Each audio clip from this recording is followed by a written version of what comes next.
But first, the Samsung's efforts to put out the fire, literally, after numerous reports of its Galaxy Note 7 overheating and catching fire, both the first version and its new supposedly fixed model. The world's largest maker of smartphones is pulling the line altogether permanently.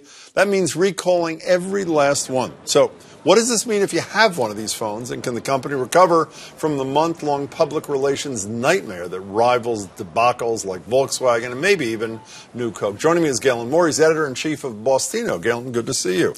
Good to be here. So why do these things catch fire? In English, not the technical thing. So the batteries have this stuff in them called lithium, and it's volatile. And apparently they tried to get a little too much out of the battery, and when the two ends of the battery connect, basically, boom. That's what happened in these batteries. The worst part is, it happened. They recalled the phones, 2.5 million of them. The replacement phones started to blow up. So they can't seem to get this battery thing right. Well, I can get, you say it's worse. I'd say what's even worse isn't every battery lithium now? Yeah, everything. So the battery in your cordless drill, lithium. So at some point, other than this overloading problem, then we should be nervous about all lithium batteries? Oh, yeah. There have been cases of exploding e-cigarettes, cases of electric cars catching fire.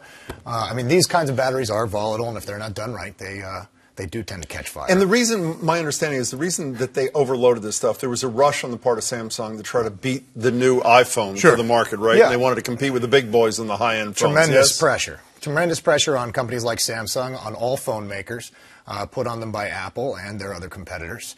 And these guys, I guess, just cracked under the pressure. It's almost like a Saturday Night Live skit. Except that it's dangerous. The first one goes down, as you said, 2.5 million recalled. And then the replacement has the same problems. And now they're saying if you still have one, shut down your phone. And put it in like a safe mailer. I think they're sending out mailers that are supposed to be, fire retardant. And what do you get in its place? Money or credit to buy a new phone. But the question is, how many people then go out and buy a Samsung phone? The worst part is when you go to fly, there are these signs next to the gate at Logan that say, don't get on the plane with a Samsung Galaxy Note because they might catch fire. That's good for the business. Well, how do they recover? How do you recover? We have these conversations. Look, you see Audis everywhere. Do you remember the 1980s when they would stop, go in reverse, and then the windows would all lock and smoke would pour out of the vents? But I bought Tylenol a week or so ago. Sure, and I know that what was happened fine. with Tylenol. You're okay, People right? died, Yeah, and I think Volkswagen will come back too after their problems.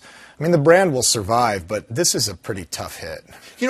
I have no idea if this has any relevance to this. I don't even know if you know about it. Samsung and Apple are in the Supreme Court today. That's right. Yes. Does what they're fighting about have any relevance? No. In fact, it's the exact opposite. So Samsung is arguing that the design isn't the only thing that matters, right? Basically, they're in a position of having to pay Apple for every phone they sold in 2012 because they got a ruling against them that they violated a design patent, which is basically what the phone looks like. The phone looked too much like the iPhone. They're saying what matters is what's inside. What matters is what's inside, but it's sort of ironic. But the thing is, if they do win, then they're in a good position because they won't have to pay as much. Talk about, you say that Samsung can recover.